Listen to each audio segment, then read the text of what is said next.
Good morning, students. We were studying chapter Diversity in Living Organisms, in which we were studying about the kingdom Animalia. इस chapter में इस kingdom में हमने non chordates की बात की थी, प्रोटोकॉर्डेट्स की बात करी थी। अब उसके बाद हम बात कर रहे थे कॉर्डेट्स की, और उसमें भी हम बात कर रहे थे वर्टिब्रेटा की, जिसमें क्या था, हमने बताया था कि नोटोकॉर्ड जो थी वो एम्ब्रियोनिक स्टेज में पाई जाती है, जो बाद में क्या होती है, वर्टिब्रल कॉलम में चेंज हो जाती है, कन्वर्ट हो जाती है। इसमें हमने कुछ क्लासेस के बारे में बात की थी, Cyclostomata, species, amphibia, reptilia and Aves. Now the last class which we have to study is class Mammalia. This is the most advanced class. ये सबसे एडवांस जितने भी ऑर्गेनिजम्स हैं उसमें सबसे एडवांस जो है, इनकी बॉडी सबसे ज़्यादा एडवांस दिखाई देती है, वो सारे ऑर्गेनिजम्स जिस क्लास में आते हैं दैट इज मैमेलिया।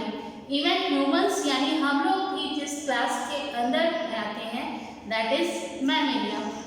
अगर हम मैमेलिया के ऑर्गेनिज्म या मैमेलिया क्लास के ऑर्गेनिजम्स की कैरेक्टरिस्टिक्स की बात करते हैं कि क्या कैरेक्टरिस्टिक्स पाई जाती हैं, तो सबसे पहली बात ये भी क्या होते हैं, वार्म ब्लडेड एनिमल्स हैं।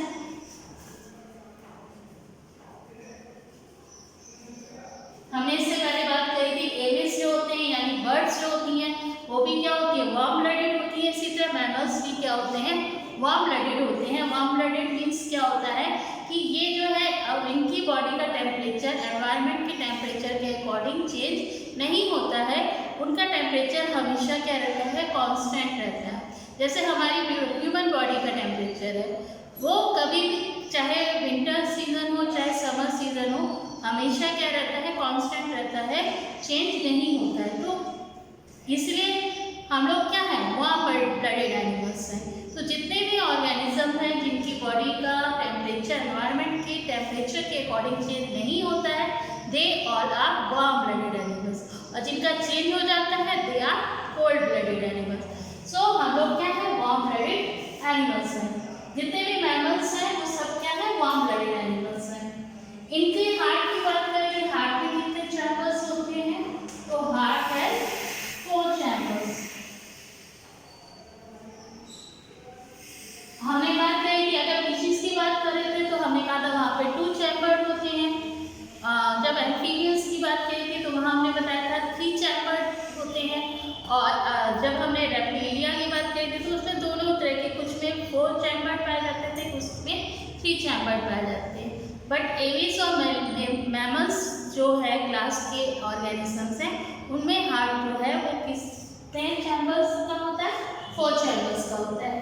रेस्पिरेशन किसके थ्रू होता है, लंग्स के थ्रू होता है। इनमें खास बात क्या होती है, इनमें मैमेरी ग्लैंड्स पाई जाती हैं।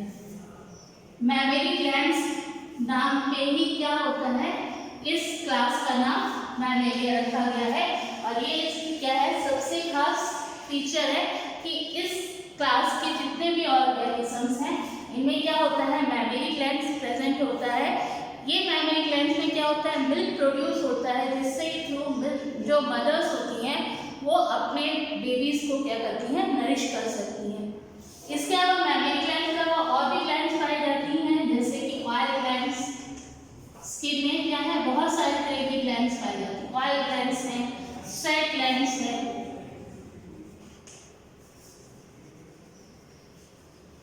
तो ये स्किन के अंदर पाई जाती हैं, जिनसे ऑयल और स्वेट क्या है, सीक्रेट होता है। स्किन में क्या है, हेयर प्रेजेंट होते हैं। ये सारे फीचर्स आपके अंदर भी होते हैं, तो आप अपने फीचर्स के अकॉर्डिंग ही इसमें क्या है देख सकते हो कि स्किन में क्या होता है, स्किन पे क्या पाए जाते हैं, हेयर्स प्रेजेंट होते हैं। और एक जो बहुत खास जो फीचर होता है कि इसमें जो ऑर्गेनिजम्स हैं वो एग ना देके क्या करते हैं, प्रोड्यूस क्या करते हैं, प्रोड्यूस यंग वंस। इसमें दो एक्सेप्शन भी हैं, डकबिल प्लेटिपस और एकिडना, तो ऐसे मैमल्स होते हैं जो कि एग्स देते हैं, बट अदरवाइज जो होते हैं सारे जितने भी मैमल्स हैं वो सभी क्या देते हैं, एग्स न यंग गर्ल्स यानी बेबीज को जो है प्रोड्यूस करते हैं। ये क्लास की एक इम्पॉर्टेंट फीचर्स है। और किसी आपने जितने भी फाइलम्स और क्लास के बारे में पढ़ा, किसी में भी जो है ये फीचर नहीं पाया जाता है, सिर्फ इसी क्लास का ये फीचर है। ये दोनों एक मैमल्स मैमरी ग्लैंड जिसमें क्या है मिल्क प्रोड्यूस होता है and they produce young girls, ये केवल और केवल इसी जो है क्लास की क्या है एक इम्पॉर्टेंट कैरेक्टरिस्टिक्स हैं। एग्जाम्पल की बात करें, सबसे बड़ा एग्जाम्पल तो हम ही है, humans, rats, dogs, lion, elephant, tiger, rabbit, kangaroo, these all are the example of mammals। बहुत सारे एग्जाम्पल जो है, तो ये था जो है डिफरेंट क्लासेस जिनमें हमने क्या किया है वर्टिब्रेटा फाइलम को क्या किया है डिवाइड किया है। तो ये पूरे के जितने भी किंगडम्स, जितने भी विवेकर ने जो है किंगडम्स बताए थे, 5 किंगडम्स, जो कौन से थे, Modhera, protista, fungi, Plantae and animalia.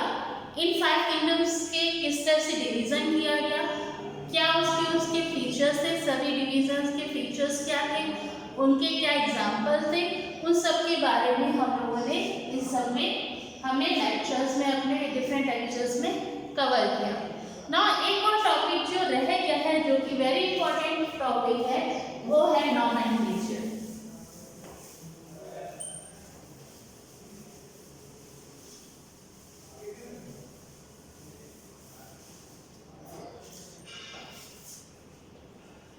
What is the meaning of nomenclature? Nomenclature मतलब होता है to give name to different organisms. Naming of organisms जो है ऑर्गेनिजम्स को क्या देना, नाम देना, that is known as nomenclature. But कैसे नाम देना, किस तरह का नाम देना? देखो, कोई भी ऑर्गेनिजम्स होते हैं, हर ऑर्गेनिजम्स का अपना क्या है एक नेम होता है, एक लोकल नेम होता है। हर कंट्री में, हर लैंग्वेज में उनका क्या होता है अलग अलग नाम होता है, सेम नाम नहीं होता है। आप इंग्लिश में कुछ और, किसी ऑर्गेनिज्म को कुछ और नाम से बुलाओगे, हिंदी में किसी और नाम से बुलाओगे, कोई और लैंग्वेज में किसी और नाम से बुलाओगे। तो डिफरेंट लैंग्वेजेस में किसी, अगर हम एक ऑर्गेनिज्म की बात करें तो डिफरेंट लैंग्वेजेस में क्या होता है, या डिफरेंट कंट्रीज में किसी एक ऑर्गेनिजम्स को अलग अलग नाम से क्या करते हैं, पुकारते हैं। तो ये जो बात थी, ये जो था, वो साइंटिस्ट के लिए एक प्रॉब्लम क्रिएट हुई कि उन्होंने कहा कि अगर हमें किसी ऑर्गेनिजम्स के बारे में स्टडी करना है तो हम कैसे जो है हम किसी और कंट्री में जाए, अगर हम किसी से जो है अपनी लैंग्वेज में जो है पूछें, किसी से क्वेरी करें कि हमें इस प्लांट के बारे में या इस एनिमल के बारे में पता करना है, तो जिस से हम पूछ रहे हैं उसको अगर वो लैंग्वेज, आपकी लैंग्वेज नहीं पता होगी तो वो नहीं समझ पाएगा कि आप किस ऑर्गेनिज्म की क्या कर रहे हो, बात कर रहे हो। तो ये प्रॉब्लम क्या थी, साइंटिस्ट के सामने भी आई कि हर लैंग्वेज में, भाई वर्ल्ड में क्या है बहुत सारी लैंग्वेजेस हैं, हर लैंग्वेज में हर ऑर्गेनिज्म का क्या है अपना अलग अलग नेम है। तो उनके बारे में स्टडी करना, लोकल जो ऑर्गेनिजम्स हैं उनके बारे में स्टडी करना, ये क्या था एक साइंटिस्ट के लिए क्या थी बहुत बड़ी प्रॉब्लम क्रिएट करी। तो उस प्रॉब्लम को सॉल्व करने के लिए उन्होंने क्या कहा, साइंटिस्ट ने कहा कि एक सिस्टम बनाया। उसमें उन्होंने कहा कि हर ऑर्गेनिज्म का, जितने भी ऑर्गेनिज्म हम लोग को पता है, जिनके बारे में हम लोग स्टडी कर चुके हैं, उस सब के हम क्या करेंगे एक साइंटिफिक नेम प्रोवाइड करेंगे जो हर जगह, हर कंट्री में, पूरे वर्ल्ड में क्या होंगे एक्सेप्टेड होंगे। तो उसी को उन्होंने नाम दिया बायोनॉमियल नॉमेनक्लेचर। बायोनॉमियल नॉमेनक्लेचर क्या था, ये वो नॉमेनक्लेचर था जिसके थ्रू हर ऑर्गेनिजम्स को क्या किया गया, एक साइंटिफिक नेम प्रोवाइड किया गया। वो साइंटिफिक नेम जो हर कंट्री में क्या होगा एक्सेप्टेड होगा, जो कभी भी किसी लैंग्वेज में भी चेंज नहीं हो सकता। तो वो जो था वो क्या था, binomial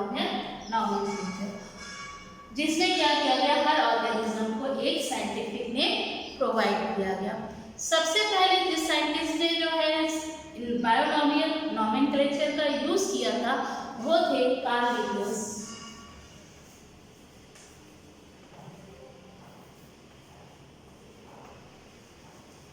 Carl Linnaeus was the scientist who used the binomial nomenclature for the first time to give scientific names to different plants and animals.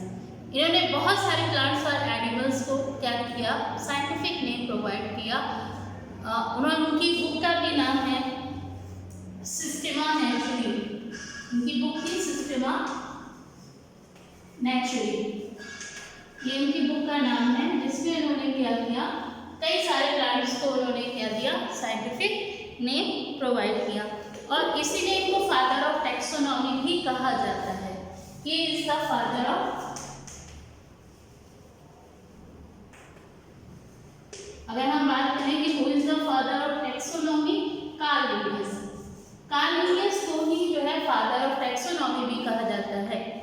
तो अब किस तरह से हम क्या करते हैं, बायोनॉमियल नोमेनक्लेचर कैसे नेम देते हैं किसी भी ऑर्गेनिजम्स को,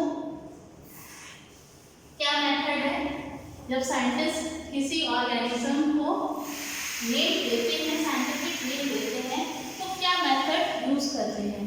तो जब भी किसी ऑर्गेनिज्म का जब साइंटिफिक नेम दिया जाता है तो इस बात का ध्यान रखा जाता है कि उसके नाम में क्या होंगे, 2 वर्ड्स होंगे या टर्म्स होंगे। हर ऑर्गेनिज्म के, जितने भी ऑर्गेनिज्म हैं, उनके साइंटिफिक नेम में मिनिमम कितने टर्म्स होने चाहिए, 2 टर्म्स होने चाहिए, 2 वर्ड्स होने चाहिए। जिसमें से जो फर्स्ट वर्ड होगा, जो पहला वर्ड होगा उसके ऑर्गेनिज्म के नेम का, वो क्या उसका शो करेगा, वो उस ऑर्गेनिज्म का जीनस को शो करेगा। जो ऑर्गेनिज्म है जिसका साइंटिफिक नेम है, उसका साइंटिफिक नेम का फर्स्ट वर्ड उस ऑर्गेनिज्म के जीनस को क्या करेगा, शो करेगा, इंडिकेट करेगा। और जो सेकंड वर्ड होगा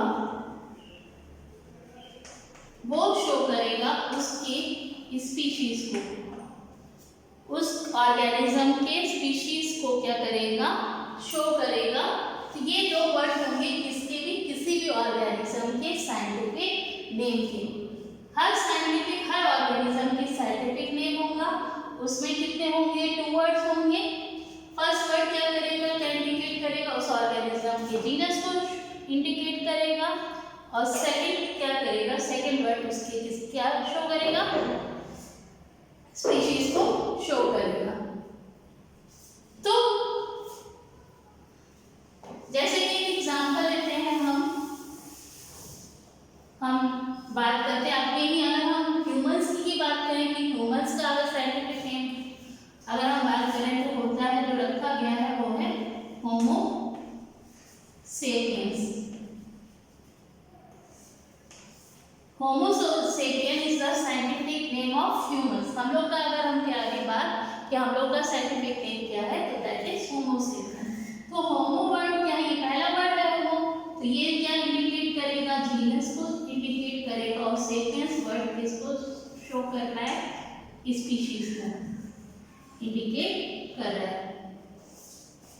अब जब हम किसी वर्ड को, किसी भी ऑर्गेनिज्म को के साइंटिफिक नेम को अगर लिख रहे हैं या प्रिंट कर रहे हैं, तब उस टाइम हमें कुछ चीज़ों को क्या करना पड़ता है, ध्यान रखना पड़ता है।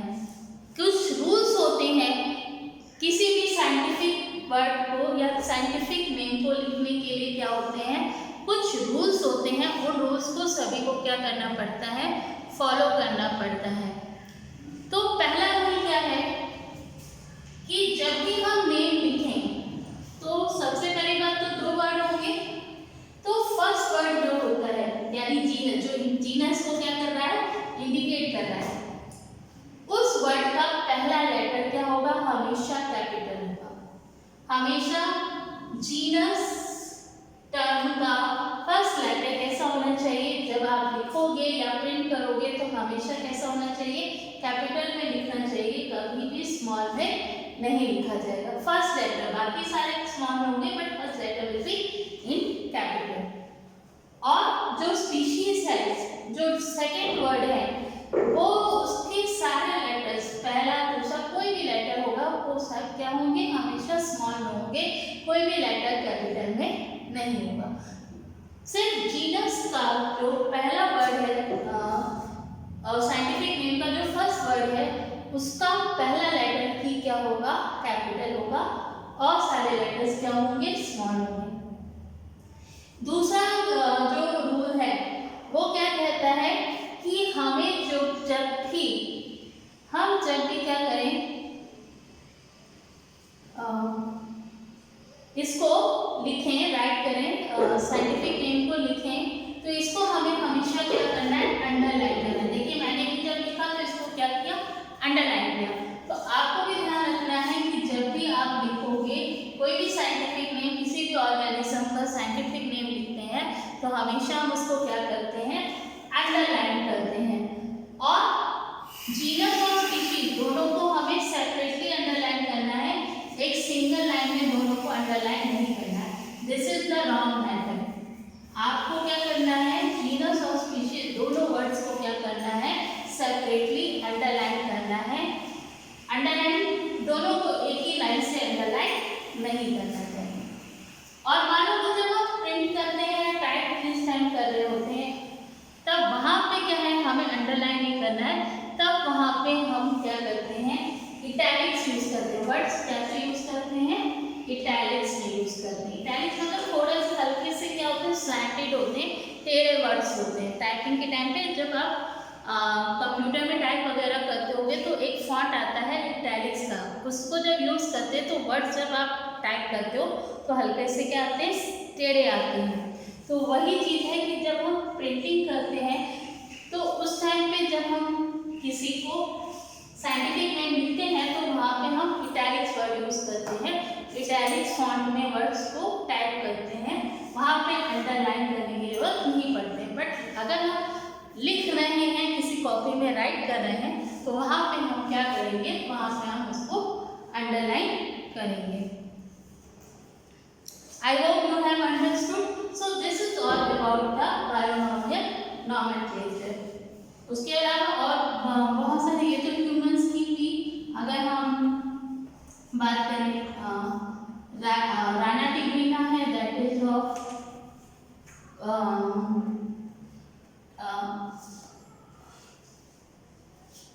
Rana tigrina is the scientific name of frog. Is the name of scientific name of frog. Apis domestica. That is the scientific name of honeybee. Mangifera indica.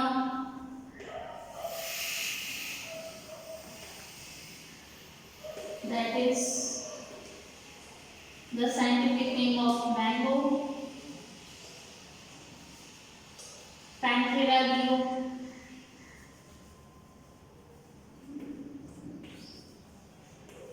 Lion का है scientific name.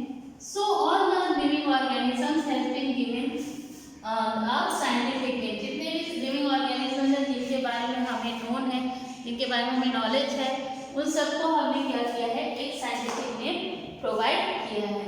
So this is all about the chapter diversity in living organisms. Now you have to complete all the notes of this chapter.